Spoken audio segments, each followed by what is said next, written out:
Assalamualaikum warahmatullahi wabarakatuh. Perkenalkan, nama saya Awaluji dan Jurli, NIM 201055669, kelas manajemen plagiat. Saya akan menjelaskan presentasi dari implementasi komputerisasi di saat COVID-19.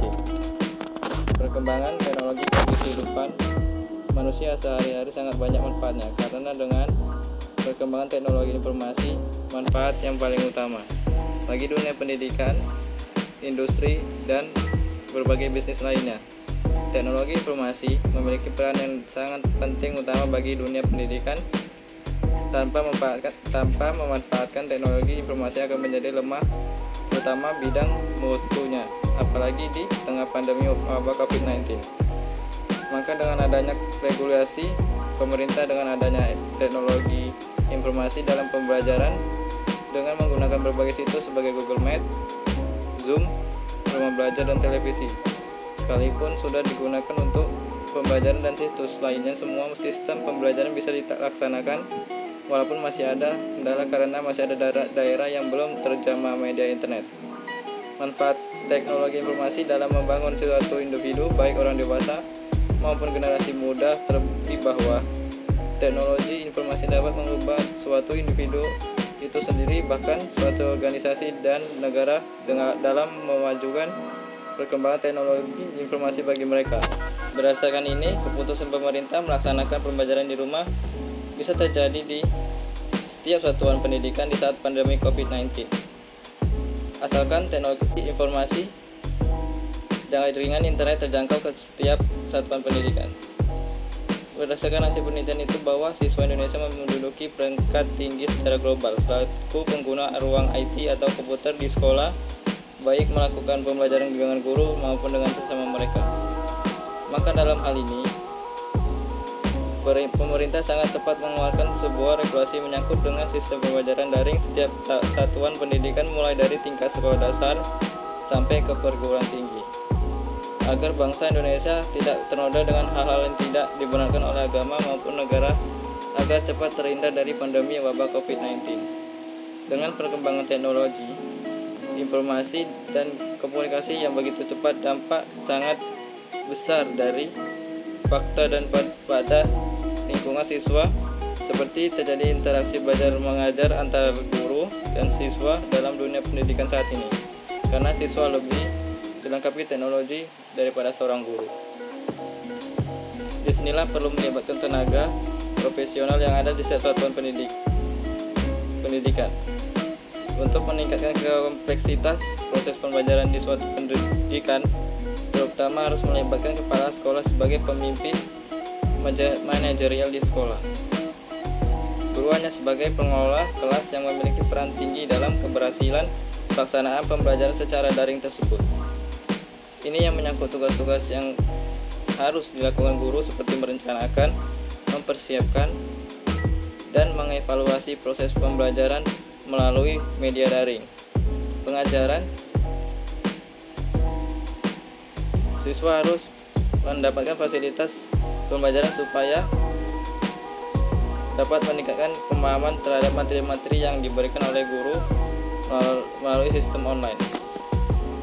Sistem pelajaran seperti sekarang ini di dunia pendidikan di saat wabah coronavirus 19 atau COVID-19, kurikulum 2013 atau ke-13 yang sangat sesuai digunakan dalam dunia pendidikan kita sekarang ini. Karena pada kurikulum 2013 sekarang ini dilakukan pembelajaran berpusat pada siswa dalam Peraturan Menteri Pendidikan dan Kebudayaan Permendikbud nomor 81A tentang implementasi kurikulum 2013.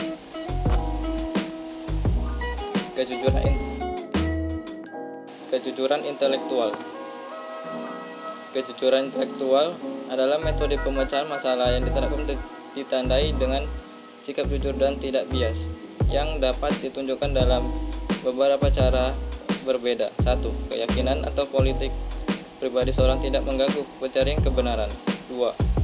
Fakta dan informasi yang relevan tidak sengaja dihilangkan, bahkan ketika hal-hal seperti itu dapat bertentangan dengan hipotesis seorang. ketika fakta disajikan dengan cara yang tidak bias dan tidak dipelintir untuk memberi kesan yang menyesatkan atau untuk mendukung satu pandangan di atas yang lain. 4. Referensi atau karya sebelumnya diakui jika memungkinkan dan plagiarisme dihindari. Ahli etika Harvard Louis M. Guenin menggambarkan inti dari kejujuran intelektual sebagai watak yang baik untuk menghindari penipuan ketika diberi insentif untuk penipuan. Perguruan tinggi dalam tangga-tangga perkembangannya telah banyak berbuat terhadap ilmu kemajuan pengetahuan.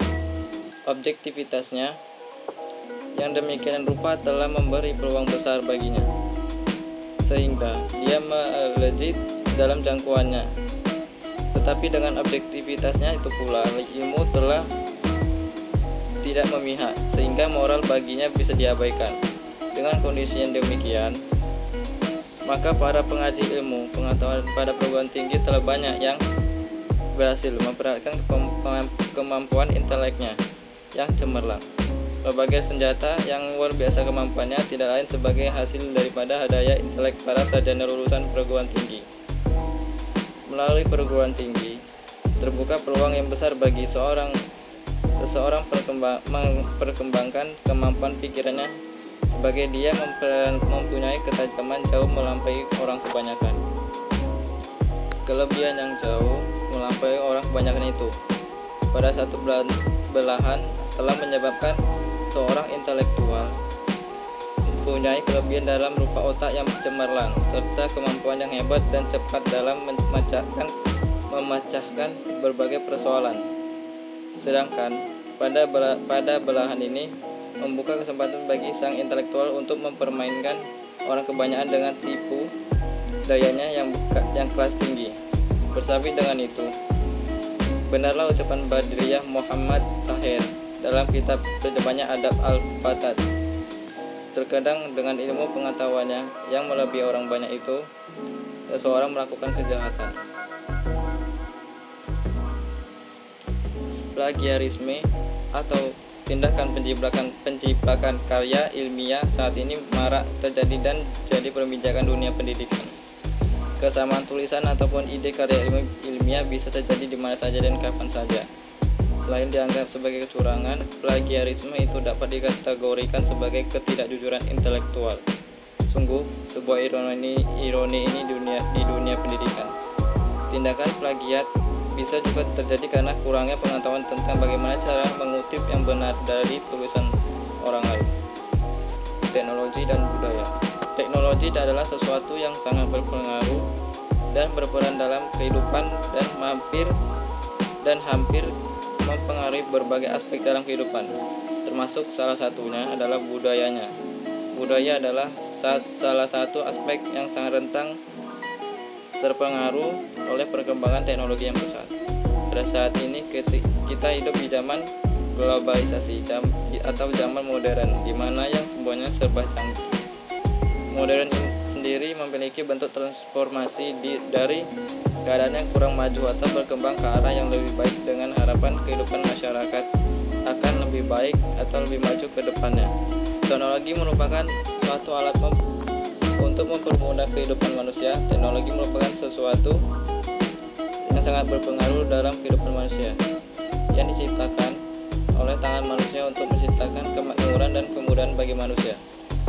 Kenyataannya, teknologi itu dapat mempermudah semua pekerjaan manusia, mulai dari mencari informasi, memberikan informasi, menciptakan inovasi baru, serta mempermudah pekerjaan dalam bidang apapun.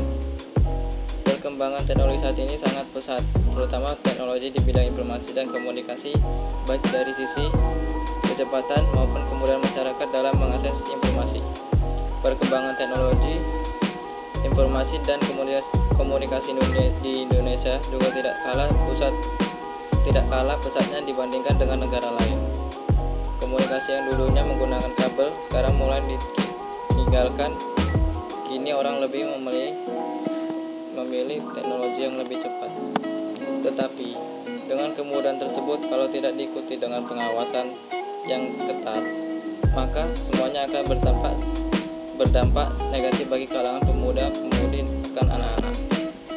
Teknologi seharusnya diciptakan untuk mempermudah kehidupan manusia, seharusnya dapat digunakan dengan bijak oleh manusia. Namun manusia pada zaman saat ini hanya ingin memikirkan dan mendapatkan enaknya saja, tanpa memikirkan dampak yang akan diterima oleh diri sendirinya ataupun lainnya. Maka dari itu, sudah seharusnya saat ini teknologi yang digunakan dengan sebaik-baiknya tanpa harus menghilangkan budaya yang telah ada. Menggunakan teknologi adalah suatu yang mendapatkan apa yang kita tanam, sama dengan menanam padi tetap tumbuh padi, tidak akan tumbuh kopi ataupun yang lain.